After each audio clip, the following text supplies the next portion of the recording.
Hi, it's Jennifer Evans with Empowering Wellness Counseling Solutions, and we've got an exciting week for you.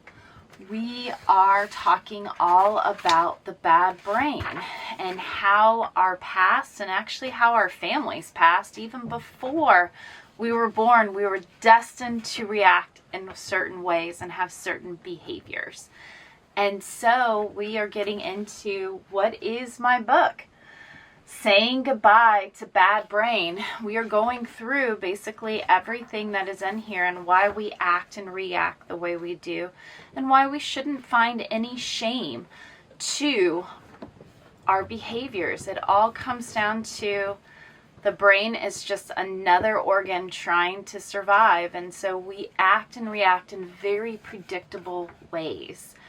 So I'm excited, and of course you can go on Amazon and buy Saying Goodbye to Bad Brain. Thank you so much.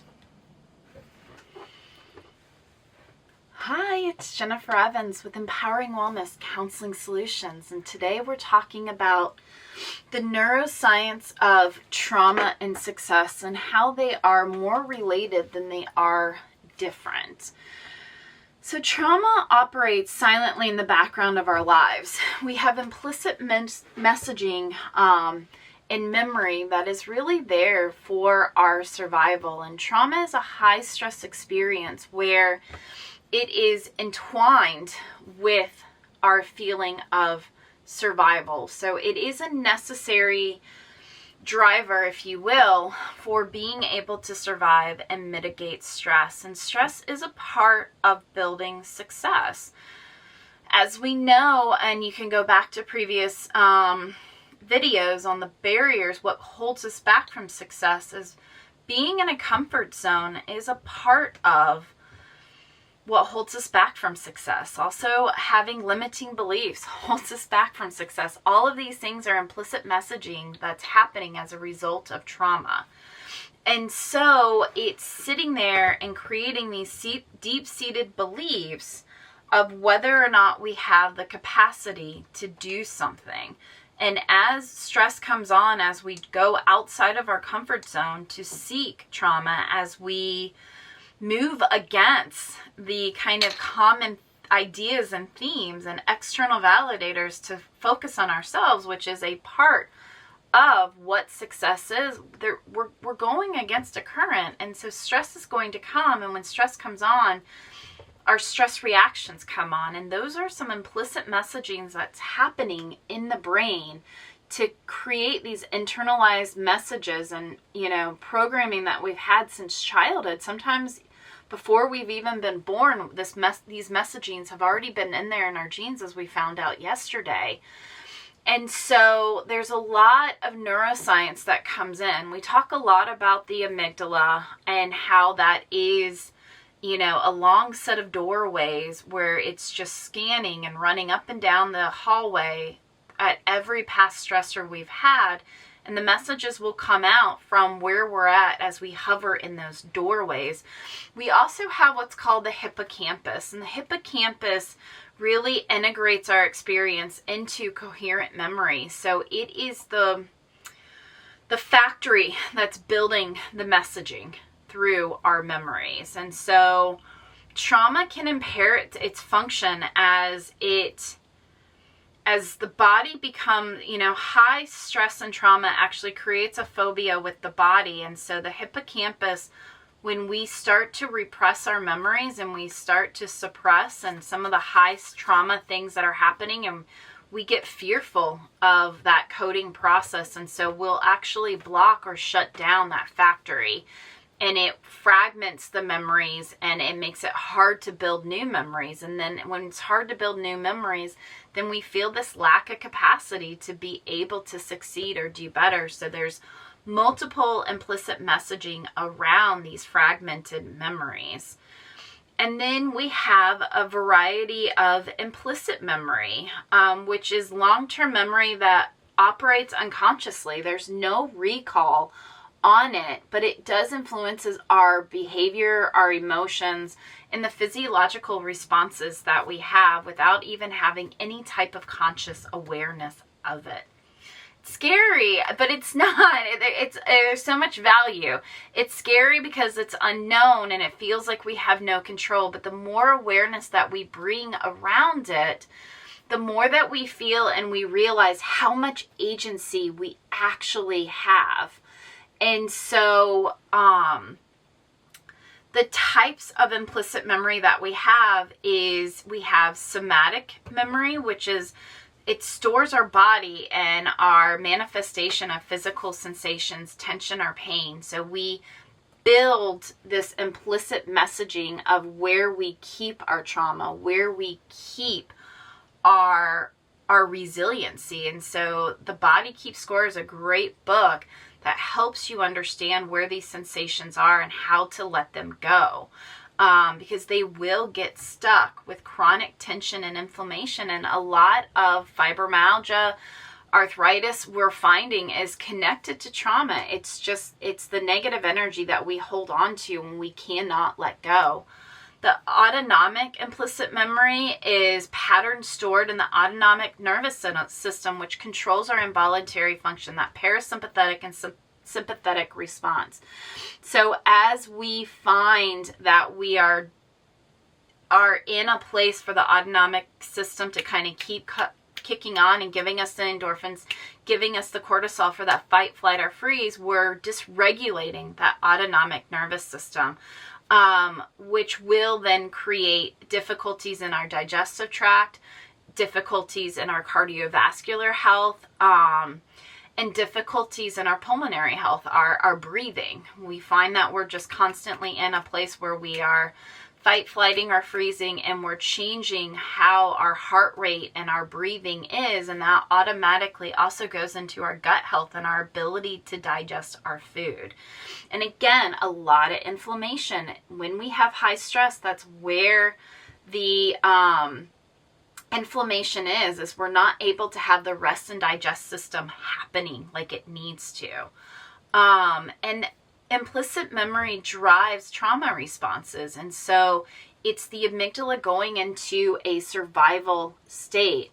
So we can have unconscious triggers, we can have conditioned behaviors, we can have emotional and relational patterns that come up over and over again. When people have implicit trauma, which is typically a trauma that has happened before the age 3, where we are not able to actually build explicit memories, what you find is those people have, I would say extreme reactions. There's almost like this button that goes off, and it's like the nails on a chalkboard. It's like this visceral reaction that happens when a child screams or cries. It's like they cannot remove themselves from the autonomic reaction when they hear that ear piercing, that decibel that happens when a child screams or cries. And that is a part of, and that's an awareness, acceptance, action to be able to understand, like, oh, I've had implicit trauma, and it doesn't matter what it is. It matters that you understand that you have it, so that you know there's a set of symptoms you will have as a result that will put you in a reactionary state very, very quickly. It'll put you in fight, flight, freeze very, very quickly. And then conditioned behaviors. There are things that we do that we automatically know, or will create this feeling of being unsafe. It's these unconscious feelings of being unsafe. And that's shaped by our implicit memory. And as our implicit memory starts to react, then we start having these predictable conditioned behaviors of where we avoid as a result of that distress. And then the emotions and regulation patterns also are being disrupted. And so we see that we'll have mistrust of people, we'll have withdrawal, we'll have some attachment that comes with our experiences due to the traumas that we have, especially, again, implicit trauma in childhood will be connected with our sense of feeling safe and our ability to attach with others. And so what we want to do is we want to break these cycles And that's through the awareness, acceptance, and action model that I work with all of my clients with. And so we find awareness, and that's why mindfulness and grounding is so important, because we're connecting to our breath, we're connecting to our body. Remember, there's a phobia there when we have chronic stress or trauma. There's a phobia between our mind and body. So us connecting with it is a very powerful tool to help us to start regulating that experience. And then we're going to start regulating the autonomic nervous system. We're going to start connecting to those deep breaths and grounding to allow us to realize that we can stimulate and have more agency over that nerve stimulation. And then, working through the trauma with a professional mental health counselor, a professional counselor, will help you find the details. But remember, not all trauma is recalled.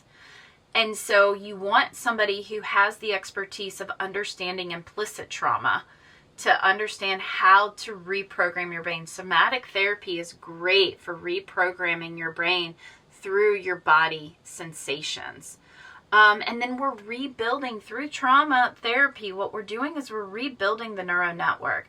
So as I tell you that you're grounding and being mindful, as I tell you to get in the prefrontal with the counting, 1 + 1 is 2, 2 + 2 is 4, 3 + 3 is 6. What we're doing is we're doing the basic framework to build a foundation of rebuilding our neural pathways. And as you go through therapy, you start doing more to rebuild those pathways and to not create so many alert signals that are not necessary in today's kind of neurotic world, if you will. We don't have the stressors that we once did for survival, and yet our brain is still highly stressed out as if it needs that survival mentality. And so we want to create safe environments as a final thing to understand that and keep reminding ourselves we are safe. And when we're safe, this is what serves us and this is not what serves us. And when it comes to our own childhood and our own programming, we find that we have these income ceilings as a result of our own internal sense of value and the messaging that comes with those chronic experiences. So our parents will message around that sense of value, and also we can have kind of an understanding of success and sacrifice. And sometimes, there's a disconnect there and we don't understand it, or we over understand it. And so go back to the Financial Wellness Week, where we really talk a lot about our value in saving and spending, and how that all connects into this income ceiling that we get stuck in because of our experiences. And trauma reinforces the need for safety, so there's a lot of reluctancy to take risk, and so we get into that comfort zone. So we talked about before with the barriers of success and what holds us back. And there's also a fear of change. Change is stress, and stress becomes very triggering. So there's fear of engaging in those change states and wanting to be able to and capable of pivoting. So we find ourselves in a self-sabotaging, implicit devaluing space often when we're in high stress and we have this trauma that we're taking in. And pretty much everybody has trauma, so you are not you're more likely to have trauma than you are to not have trauma in this day and age, especially as we've talked about with the intergenerational experiences and the genetics of trauma. There's a high likelihood that we are bringing something in with us. And again, not wanting to outshine, wanting to be a part of it, not wanting to be robust. We want to stay humble.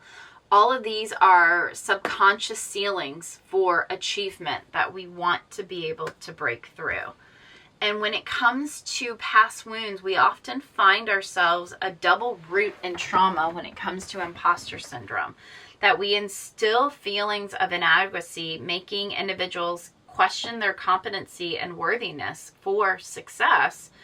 And that hypervigilance also overcompensates the striving for perfection out of fear of failure or rejection, which again makes us feel like we're imposters, like we're just trying to survive. It's not genuine, it's just reactionary, and we're not allowed to own that space. And again, if we are noticed, we fear exposure, that people will find out that we're a fraud. And so it's all these recapitulated messaging that keeps us stuck in a fear-driven state and moves away from success. But we can, look at some of our blockages. Like the scarcity mindset is this, trauma will instill this idea that we are not enough, this striving for perfectionism. And it doesn't matter if it's money or love or opportunities, we just constantly are feeling like there's a lacking or a deprivation when we have stress and trauma in our lives. And so we're also trying to feel as if we're not good enough or we don't deserve this, these subconsciousness of resistance that happens. And again, when you have chronic trauma, when you have chronic stress, this not enough theme comes up a lot. We see it come up a lot. And so what we're trying to do is use affirmation and valid data points as we ground in the here and now to find what serves us and to connect what is valid. And in that book, Saying Goodbye to Bad Brain, we're really highlighting all of this about how the bad brain is creating this messaging and how many ways it's reinforcing. So it's on Amazon. Go get the book. And then what we want to do is connect to gratitude. Gratitude and suffering, as we're going to find out in a couple weeks, is on the same spectrum. So when you can find gratitude in your experiences, you can remove yourself from the suffering. And then we want to look at finding our resiliency as a strength and not as a hindrance. So even though we have these autonomic and implicit memories that are building resiliency, but creating the fight or flight phenomenon, we want to use that for good, because there's a lot of good in that fight, flight, and freeze. It is doing things to heal us. So find the value in that experience and not what it feels hindrant. And the same for like the hypervigilance and that strategic awareness. Know when that energy is coming and use it to push you forward to the next task. Don't let it hold you back. Remember, we all have anxiety, and when we can push ourselves forward and we can build the endurance for what that anxiety allows for us, then we're really taking this to the next level, and we're allowing it to us to break through major barriers that were once there for other people who have not maximized their stress management. So much good stuff. It's all in this book, Saying Goodbye to Bad Brain by Jennifer Evans. I look forward to working with you, and I hope that you get it. And if you have any questions, I am always here. I am Jennifer Evans with Empowering Wellness Counseling Solutions. Have a good day.